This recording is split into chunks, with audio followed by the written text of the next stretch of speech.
ദേഹമാകെ മുറിവുകളാൽ മൂടിയെന്നാലും യാത്രികനായ യേശുവെൻ്റെ ചാരെ വന്നിടും. ദേഹമാകെ മുറിവുകളാൽ മൂടിയെന്നാലും യാത്രികനായ യേശുവെൻ്റെ ചാരെ വന്നിടും. കൈപിടിച്ചിടും, കൊരിയെടുത്തിടും, എൻ്റെ നൊമ്പരങ്ങൾ മാറ്റി സൗഖ്യമേകിടും, സൗഖ്യമേകിടും. ദൈവനാമത്തിന് മഹത്വമുണ്ടാകട്ടെ. ഇന്നത്തെ പ്രഭാത ചിന്തയ്ക്കായി ശൗമേൽ പ്രവാചകൻ്റെ 2-ാം പുസ്തകം 5-ാം അധ്യായം 20-ാം വാക്യം വായിക്കട്ടെ. വെള്ളച്ചാട്ടം പോലെ യഹോവ എൻ്റെ മുൻപിൽ എൻ്റെ ശത്രുക്കളെ തകർത്ത് കളഞ്ഞു എന്ന് പറഞ്ഞ് അതുകൊണ്ട് ആ സ്ഥലത്തിന് ബാൽ പെരാസീം എന്ന് പേർ പറഞ്ഞു വരുന്നു.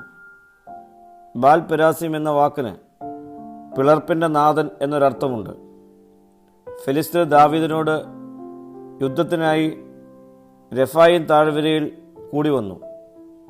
താൻ ഫെലിസ്ത്യരുടെ നേരെ യുദ്ധത്തിന് പുറപ്പെടണമോ, അവരെ എൻ്റെ കയ്യിൽ ഏൽപ്പിച്ചു തരുമോ എന്ന് യഹോവയോട് ദാവീദ് ചോദിക്കുന്നു. ഞാൻ ഫെലിസ്ത്യരെ നിന്റെ കയ്യിൽ ഏൽപ്പിക്കുമെന്ന് യഹോവ മറുപടി നൽകുന്നു.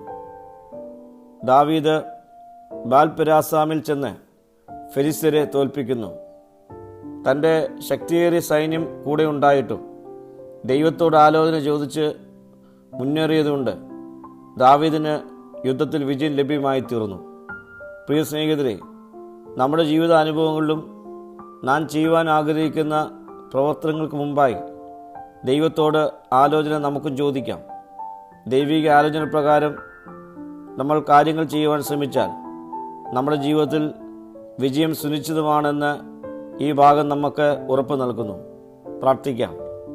കർത്താവേ, ഞങ്ങളുടെ ജീവിതത്തിൻ്റെ അനുഭവങ്ങളിൽ നിന്നോട് ആലോചന ചോദിച്ച് നിൻ്റെ ആലോചന പ്രകാരം കാര്യങ്ങളെ ക്രമപ്പെടുത്തുവാൻ ഞങ്ങളെ ഒരുക്കണം. മഹത്വം നീ എടുക്കണം. യേശുവിൻ്റെ നാമത്തിൽ തന്നെ ആമീൻ.